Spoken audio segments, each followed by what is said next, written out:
There are places on this planet where the rules of ordinary life simply stop applying. Where the ground beneath your feet might be solid volcanic rock, or permafrost, or nothing at all, because there is no ground. Where reaching the nearest town means crossing a one-lane tunnel shared with a train, climbing a steel ladder bolted to a cliff face, riding a mule 8 miles into a canyon, or flying over Himalayan peaks that have never been mapped. Where the temperature can kill an exposed person in minutes, or the altitude can permanently damage their brain. 10 villages. 10 reasons why humans should not be living there. 10 reasons why they are. In Liangshan Prefecture in Sichuan Province, China, there is a village called Atulie'er, known throughout the country simply as Cliff Village, that sits on a plateau 800 meters above the valley floor, accessible only by climbing a vertical cliff face. For generations, the 72 families living on the plateau had one way in and one way out, a series of 17 handmade rattan vine ladders bolted to the rock face, stretching up a near-vertical cliff.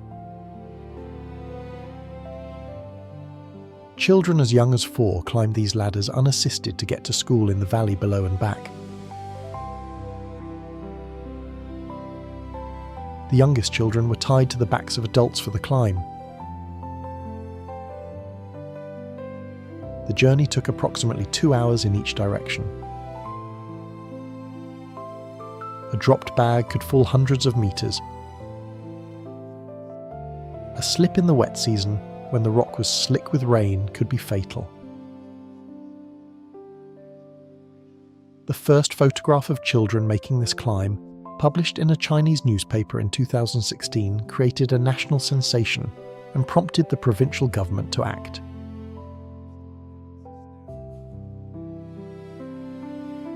In 2017, the rattan ladders were replaced by a steel staircase bolted into the cliff.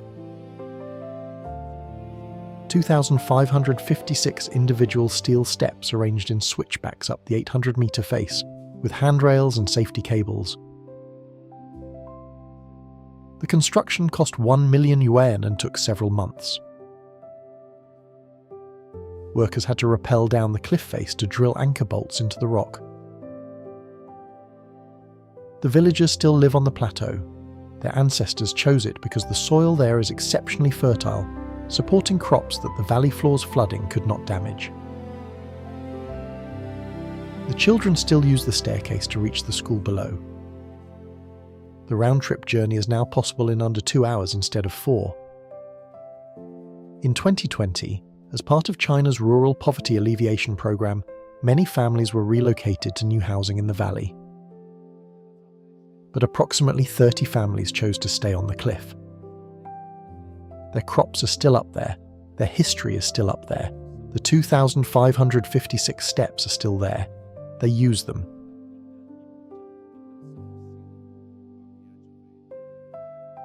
The village of Oymyakon sits in eastern Siberia, 900 kilometers from the nearest city of Yakutsk, in a valley that geography has turned into a natural cold trap. Cold air, which is denser than warm air, flows down from the surrounding hills and pools in the valley floor. It cannot escape. In January 1933, a Soviet scientist recorded a temperature of -67.7 degrees Celsius at Oymyakon, the lowest temperature ever recorded at a permanently inhabited location anywhere on Earth. The village of roughly 500 people has held the official title of the coldest permanently inhabited place on the planet ever since. Average winter temperatures sit around -50 degrees Celsius. In those conditions, exposed skin develops frostbite within minutes. Saliva freezes before it reaches the ground. Eyelashes freeze together. Metal sticks to bare skin. Yet approximately 500 people live in Oymyakon year-round, and have done so for generations, because the valley contains a natural spring that produces warm water even in the depths of winter. The word Oymyakon in the local Yakut language means unfrozen water. The warm spring was historically used as a watering hole for reindeer during nomadic migrations, and people followed the reindeer. Cars must be kept running at all times in winter, because engines that are switched off will freeze solid and cannot be restarted without being towed into a heated garage. There are no outdoor toilets, outhouses freeze, so all waste facilities are inside. Nothing can be grown in the permafrost ground, so the diet is almost entirely meat and fish. Frozen raw horse liver, cubes of frozen blood, raw frozen fish eaten like crackers. The school closes only when the temperature drops below -52 degrees Celsius. Until that threshold, classes continue as normal. The children walk to school in -45-degree air. They dress well. This is simply what winter looks like here. In the Australian outback, 850 kilometres north of Adelaide, there is a town that has solved the problem of living in one of the hottest, most hostile environments on Earth by simply going underground. Coober Pedy sits in the middle of a red desert where summer surface temperatures regularly reach 50 degrees Celsius, and the landscape offers no shade, no rivers, and no shelter of any kind. In 1915, a teenage boy named Willie Hutchinson was searching for water with his father's gold prospecting team and found something else instead. Opal, the iridescent gemstone formed from silica and water in ancient seabed sediments. The discovery that day started a mining rush that has never really stopped. Coober Pedy today produces approximately 70% of the world's opal supply, and the people who mine it live inside the mines. The underground homes of Coober Pedy are called dugouts, rooms and corridors carved directly into the soft sandstone hillsides, accessed through doors that open into the rock face. Inside, the temperature remains a constant 23 degrees regardless of the season. No air conditioning required, no heating in winter. Dugouts have been expanded over generations into full homes with kitchens, bathrooms, multiple bedrooms, and in some cases swimming pools carved from the rock. The town has underground hotels, underground restaurants, underground art galleries, and 3 underground churches, because above ground, in the heat and glare of the outback, nothing lasts long. The name Coober Pedy comes from the Aboriginal phrase Coober Pedy, meaning white man in a hole. The town also looks like no other place on Earth from above.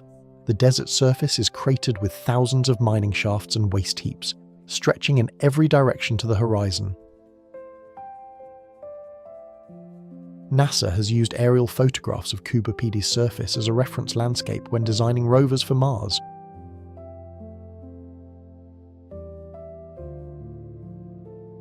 About 360 kilometers south of Tokyo, in the Philippine Sea, there is an island called Aogashima. It is a volcanic island, a shield volcano rising from the ocean floor, and its entire surface is a volcanic caldera approximately 3.5 kilometers in diameter. Inside that caldera, there is a second, smaller volcanic cone, still active, still venting sulfurous gases from fumaroles in the ground. The village of Aogashima, population approximately 200 people, sits on the inner slopes of the outer caldera surrounding the inner cone.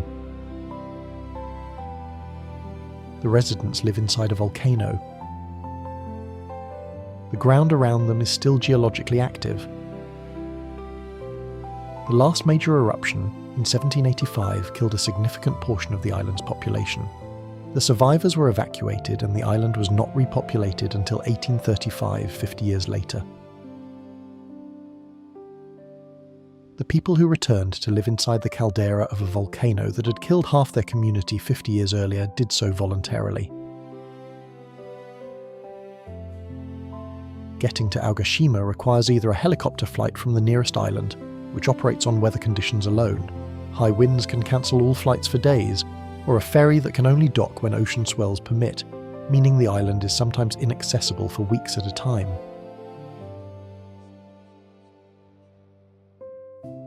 There are no hotels on Aogashima.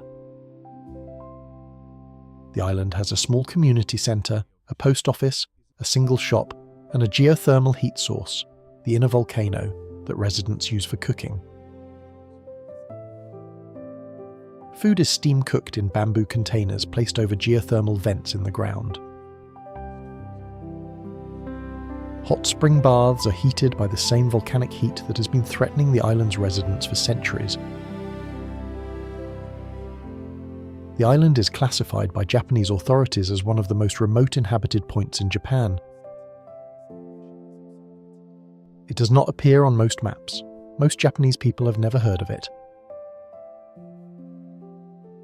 It is a village of 200 people living voluntarily inside an active volcano, accessible only when the weather allows, in the middle of an ocean, 360 kilometers from the nearest major city.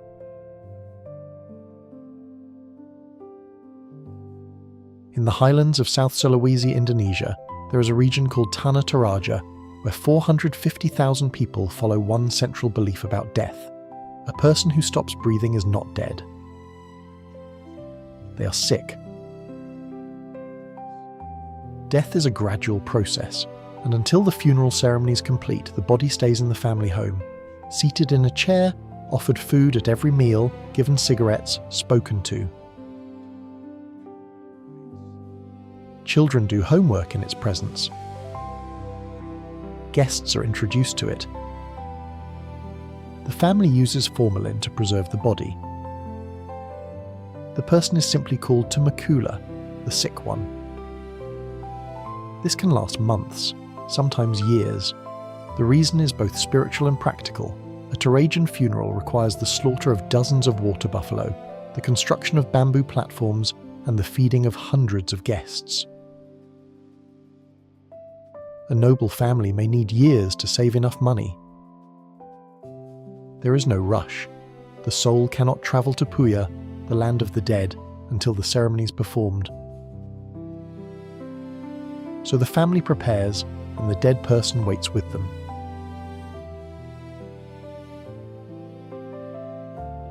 When the funeral finally comes, the coffin is carried up a cliff face to a tomb carved by hand from solid limestone, sometimes 30 meters above the valley floor.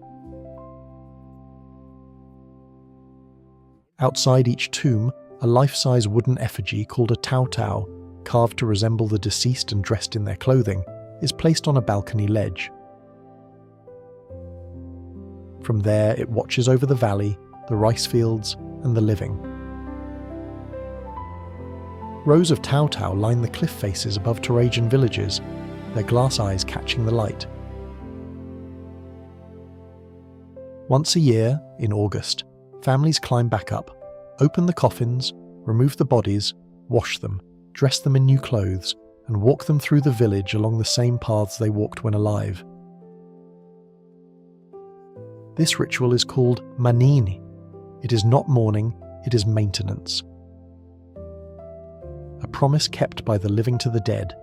We have not forgotten you, you have not left us. We will bring you new clothes again next year. In the province of Overijssel in the northern Netherlands, there is a village called Giethoorn, where no road has ever been built. Not because roads are forbidden or impractical, but because the village was built in a time and a manner that made roads unnecessary, and the roads simply never came. The village sits on a network of narrow canals that were dug by peat farmers over the course of the 13th and 14th centuries as they extracted the turf beneath the land for fuel. As the peat was removed, the water table rose, and the land broke apart into small islands separated by the channels left behind. The farmers built their wooden farmhouses on those islands and connected them by wooden footbridges. The footbridges are the streets of Giethoorn. There are approximately 180 of them. No vehicle wider than a bicycle path can cross them. To move anything heavier than a bicycle in Giethoorn, furniture, construction materials, large groceries, a piano, you use a flat-bottomed wooden boat called a punter, pushed with a pole through the canals. Emergency services use boats. The postal service uses boats. Deliveries use boats. The canal system runs approximately 7.5 kilometres and connects every part of the village. The farmhouses on the islands are built close enough to the water that a person sitting in a boat can reach out and touch the window boxes. The banks of the canals are planted with reeds that grow several metres high, creating natural walls of green that in summer obscure the buildings behind them. Sound carries differently in Giethoorn than in any normal village. There is no traffic noise, no engine noise, no horn noise. On a summer morning, the sound of the village is birdsong, water movement, and the occasional soft splash of a punter pole. The village has been continuously inhabited for over 700 years. It has survived floods, wars, and the complete transformation of the Dutch landscape around it. It never built a road. It still hasn't.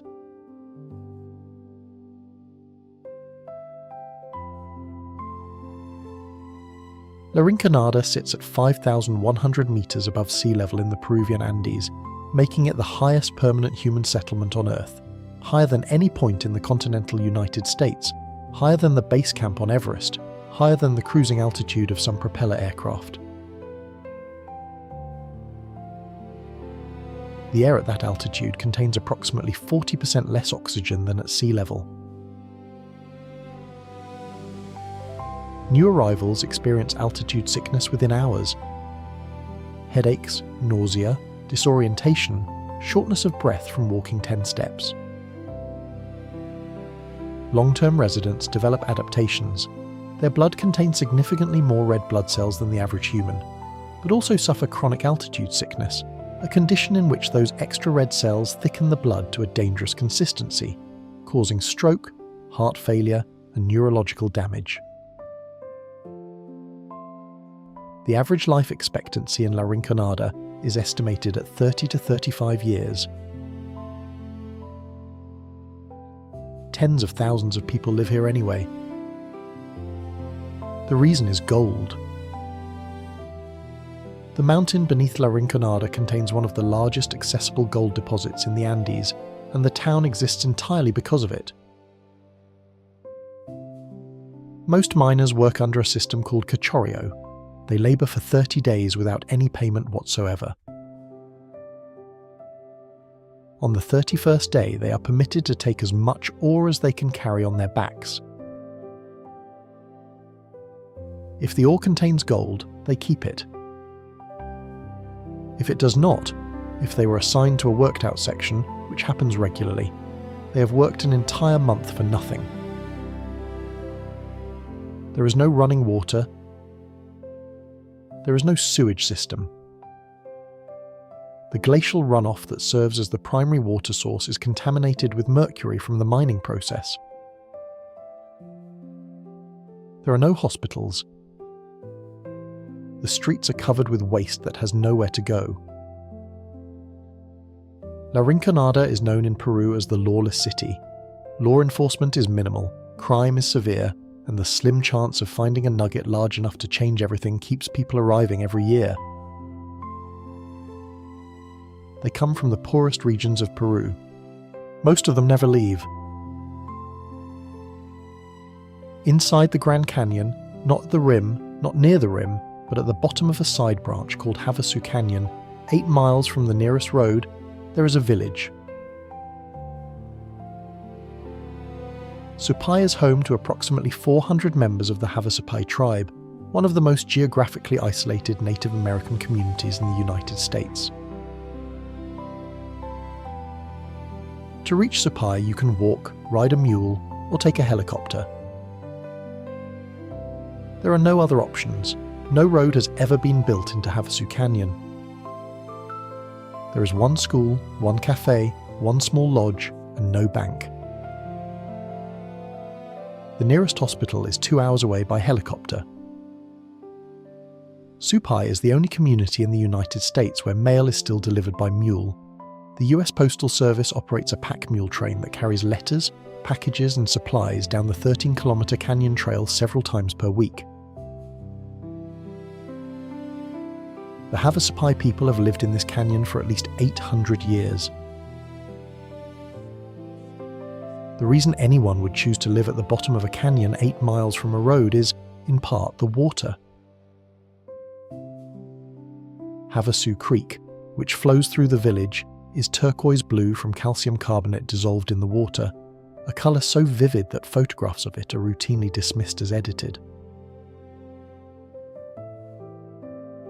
The creek feeds a series of waterfalls, including Havasu Falls, which drops 30 metres into a round turquoise pool.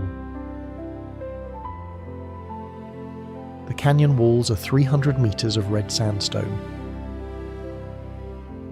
The canyon is, in a phrase used by everyone who has visited it, one of the most beautiful places in the United States. The Supai people have managed their relationship with the canyon for 8 centuries, farming its flat floor in summer, sheltering in its walls, controlling access to the water. In the 1880s, the US government reduced their reservation to 518 acres, a fraction of their historic territory. The Supai fought for over a century to reclaim it. In 1975, Congress returned 185,000 acres. They are still here. The canyon protects them still. At 2,200 metres above sea level, in the Greater Caucasus Mountains of northwestern Georgia, there is a community of 4 villages called Ushguli, the highest continuously inhabited settlement in Europe and one of the oldest. The name comes from the Svan words meaning fearless heart. The people who live here, the Svans, chose this location not despite its difficulty but because of it. The narrow gorge, the sheer mountain walls, the 6 months of winter that cut the village off from the outside world entirely, all of it made Ushguli nearly impossible for an enemy to reach and nearly impossible to starve out. Approximately 200 people live here today. The same families have lived here, in the same stone houses for over 1,000 years. In every direction, medieval defensive towers rise from the village, more than 200 of them, built between the 9th and 12th centuries, each one owned by a single family and used as a refuge during clan warfare. When enemies approached, fires were lit at the tops of the towers to warn surrounding villages. The towers had no ground-level doors. You entered by ladder, then pulled the ladder up behind you. UNESCO declared the site a World Heritage Site in 1996, citing it as one of the best preserved examples of medieval mountain architecture anywhere on Earth.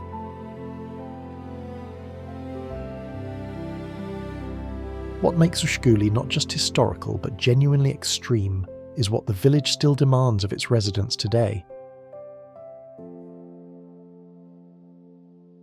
For approximately 6 months every year, from October to April, snow closes every road into and out of the community. There is no alternative route. The village becomes an island in the mountains, reachable only on foot through mountain passes that are themselves dangerous in winter. Everything needed for those 6 months must be brought in and stored before the snow falls: food, medicine, fuel. If someone falls seriously ill in January, getting them to a hospital is a multi-day operation under the best conditions. The children who grow up here learn early that the mountain does not negotiate. In summer, a rough dirt road connects Ushguli to the nearest town 45 kilometers away, a drive that takes over 2 hours in dry weather and is impassable in rain. Tourists who make the journey arrive to find horses wandering between towers that predate the Magna Carta, women in traditional dress carrying firewood past 12th century churches, and glaciers on Mount Shkara, Georgia's highest peak, visible from the village square. Ushguli looks like the Middle Ages because for much of each year it still operates like them.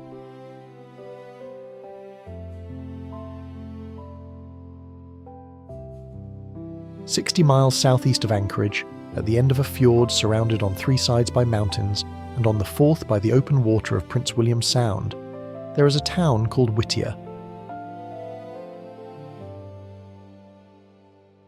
It has a population of 272 people. It has a post office, a grocery store, a laundromat, a church, a police station, a health clinic, a school, and a bed and breakfast. All of these things, every single one of them, are located inside the same 14-story concrete building. The building is called Begich Towers, and it is not merely where most people in Whittier live. For practical purposes, it is the town. Begich Towers was built in 1957 by the US Army as a Cold War military barracks, designed to withstand bombing, extreme weather, and the complete self-sufficiency required by a strategic remote outpost. When the military left in 1960, the remaining residents, rather than scatter across the surrounding wilderness, in a place where winter winds reach 100 kilometers per hour and annual rainfall exceeds 5,000 millimeters, simply stayed in the building.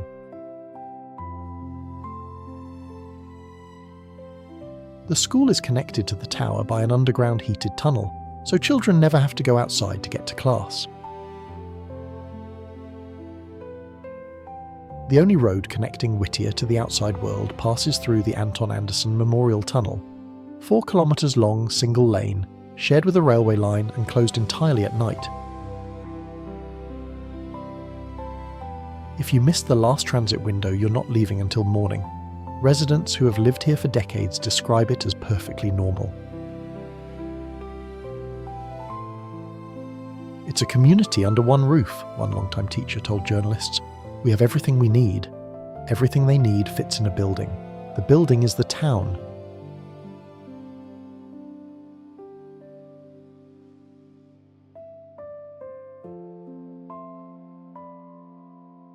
"10 villages. 10 different answers to the same question. What does it take to keep people in a place that seems to be trying to get rid of them? The cold that freezes your eyelashes.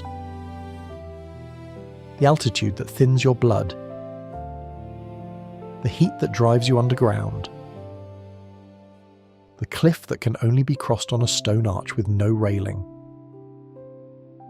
The volcano that already killed everyone once. The canyon that has no road.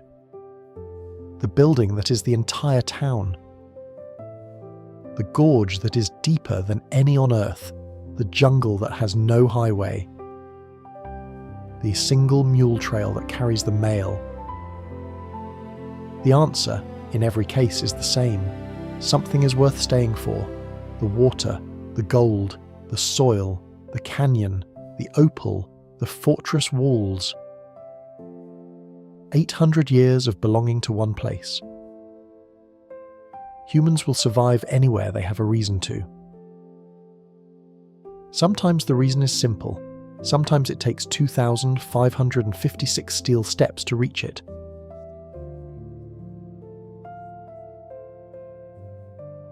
There are buildings on this planet that should not exist. Not because they are large, not because they are old, but because the civilization that built them, according to everything we know about history, did not have the tools, the knowledge, or the technology required to build them. And yet there they are, stones weighing 1,000 tons, cut to tolerances measured in millimeters. Temples built before agriculture existed, walls so perfectly fitted that no blade can pass between the blocks. Structures aligned to stars with a precision we struggle to replicate today. 10 places, 10 impossibilities. This is what ancient humans actually built. Number 10. Nan Madol, Micronesia. This is the only ancient city ever built on top of a coral reef in the open ocean. It sits off the eastern shore of the island of Pohnpei in the Pacific, and it consists of 92 artificial islands built from stacked basalt columns and coral blocks, connected by a network of canals. Construction began around 1200 AD and continued for several centuries. At its peak, it served as the ceremonial and political capital of the Atulie'er dynasty, which ruled the island for over 500 years. Here is the problem. The basalt columns used to build Nan Madol each weigh between 5 and 50 tons. There are an estimated 750,000 tons of basalt at the site, all of it transported across open water from quarries on the other side of the island. Pohnpei had no cranes, no wheeled vehicles, no draft animals. The nearest basalt quarry on the mainland of Pohnpei is several kilometres away, across open water. Local oral traditions say the stones were flown to the site by magic. Archaeologists have no satisfying alternative answer. The city was abandoned sometime in the 1500s. The reason is unknown. UNESCO listed it as a World Heritage Site in 2016, also noting it is threatened by rising seas. The ocean that surrounds it may eventually reclaim it, just as it has always threatened to. Number 9. Sacsayhuaman, Peru. This fortress, or temple, or astronomical site, depending on which archaeologist you ask, sits on a hill overlooking the Inca capital of Cusco at 3,700 meters altitude. It was built by the Inca beginning around 1438 AD under the Emperor Pachacuti.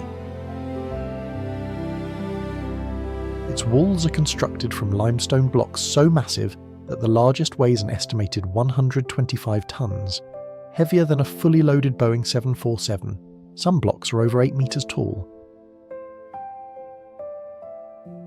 What is extraordinary is not just the size, it is the fit. The stones were cut and placed without mortar, with joints so precisely worked that in many places a sheet of paper cannot be inserted between them. The walls are built in a zigzag pattern of 3 terraces stretching 400 meters across. No 2 blocks are the same shape. They are irregular polygons with multiple faces, yet everyone fits its neighbours perfectly, like a 3-dimensional jigsaw puzzle. Spanish chroniclers who arrived in the 1500s assumed it had been built by demons. One wrote, "It is impossible to say how these stones were shaped. They look as though they grew from the ground." Modern engineers who have studied the site say that even with current equipment, matching this precision in irregular stone would be extraordinarily difficult. Number 8. Teotihuacan, Mexico. At its peak, around 450 AD, Teotihuacan was one of the largest cities on Earth, home to an estimated 125,000 to 200,000 people. Its Pyramid of the Sun is the 3rd largest pyramid in the world, 225 meters wide at the base and 65 meters tall, built from approximately 1 million cubic meters of material. The entire city was laid out on a precise grid, aligned to specific astronomical orientations. The Avenue of the Dead, its main boulevard, runs at exactly 15 degrees east of true north, an alignment that corresponds to the point where the Pleiades star cluster sets on the horizon. Here is what we do not know: who built it. The Aztecs, who arrived centuries later, did not build Teotihuacan. They found it already abandoned and named it. Teotihuacan means the place where men become gods in Nahuatl. No writing system has been found, no depictions of rulers, no records of who ordered its construction. The city simply exists, fully formed, at a scale and precision that should have required millennia of accumulated engineering knowledge. And then it was abandoned, around 550 to 650 AD, apparently suddenly, with evidence of widespread burning in the elite residential compounds. Who burned it, why, and where the population went, all unknown. Number 7. Easter Island, Rapa Nui. This island sits in the South Pacific, 3,500 kilometers from the coast of Chile and 2,000 kilometers from the nearest inhabited island. It is one of the most remote inhabited places on Earth, and on it stand 900 stone statues, the moai, some as tall as 10 meters, some weighing up to 80 tons, carved from the volcanic rock of a single quarry called Ranararaku. At the quarry today, 400 unfinished statues remain, frozen mid-production, as if the entire workforce simply stopped one day and never returned.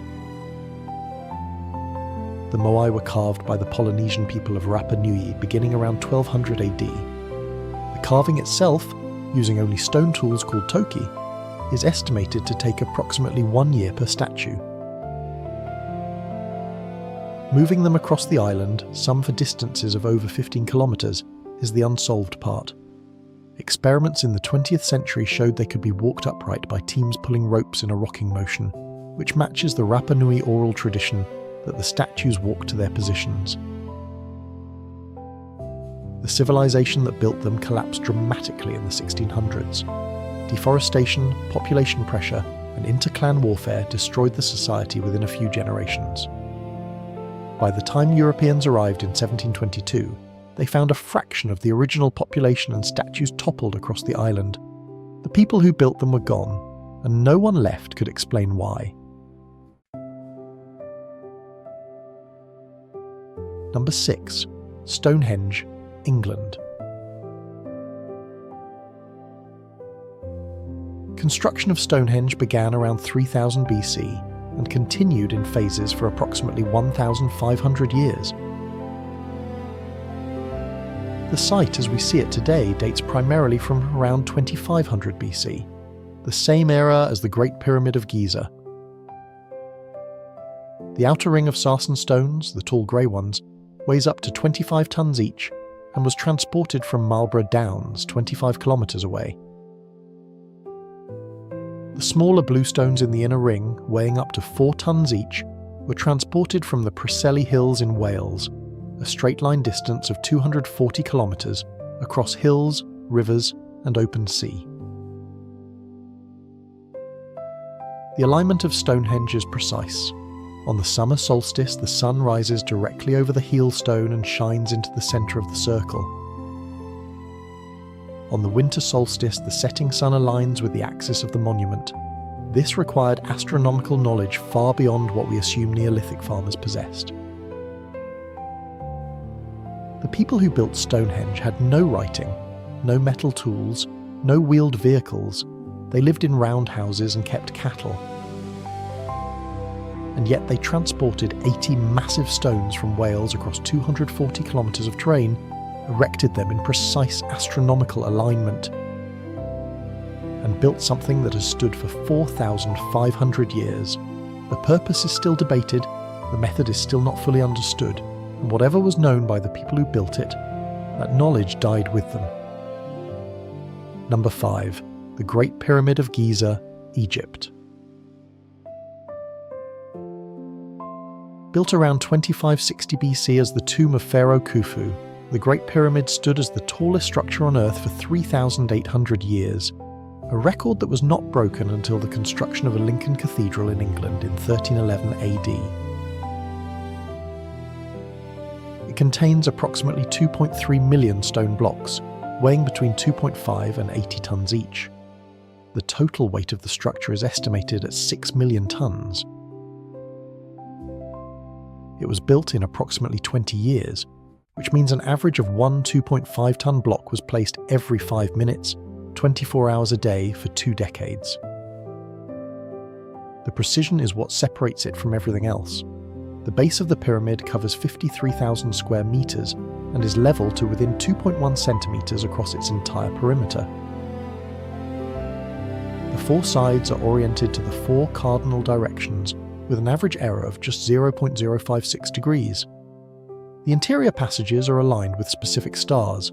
The King's Chamber's air shafts point toward Orion's belt and Thuban, the North Pole star at the time of construction. In 1925, surveyors found that the corner sockets of the pyramid are aligned to true north with greater precision than the Paris Observatory, a modern scientific building. The ancient Egyptians built this in the desert with copper chisels, wooden sledges, ropes and manpower. That is the official explanation. It is also the only explanation we have. Number 4. Petra, Jordan, the Rose City. A civilization carved an entire capital city directly into the walls of a desert canyon, and then disappeared so completely that the Western world forgot it existed for over 1,000 years. Petra was built by the Nabateans, an Arab nomadic people who settled in the region around the 4th century BC and transformed a rocky canyon in what is now southern Jordan into one of the wealthiest cities in the ancient world. At its peak in the 1st century AD, Petra had a population of between 20,000 and 30,000 people in the middle of a desert, and controlled the trade routes connecting Arabia, Egypt, India, and the Mediterranean. What makes Petra impossible is not its wealth, it is its water. Petra sits in a desert region that receives less than 150 millimeters of rain per year. By every logic of geography, a city of 30,000 people should not have been able to survive here. The Nabateans solved this by engineering one of the most sophisticated water management systems of the ancient world. A network of dams, underground pipes, cisterns carved into rock, and channels cut directly into the sandstone cliffs that captured every drop of rain and routed it through the city. Modern engineers studying the system have described it as more advanced than anything operating in the region today. Number 3. Göbekli Tepe, Turkey. In 1994, German archaeologist Klaus Schmidt arrived at a mound of earth in southeastern Turkey called Göbekli Tepe, Potbelly Hill, and began excavating. What he found rewrote human history. Beneath the hill were circular stone enclosures containing T-shaped limestone pillars up to 6 meters tall and weighing up to 60 tons, covered with detailed carvings of animals, foxes, boars, snakes, vultures, scorpions, and abstract human-like figures with arms and hands. Radiocarbon dating places the construction between 9,500 and 9,000 BC. That date is the problem. 9,500 BC is 7,000 years before the Great Pyramid. It is 6,000 years before Stonehenge. It is 5,500 years before the invention of writing and before agriculture. The people who built Göbekli Tepe were hunter-gatherers, nomads with no permanent settlements, no organised economy, no system of government.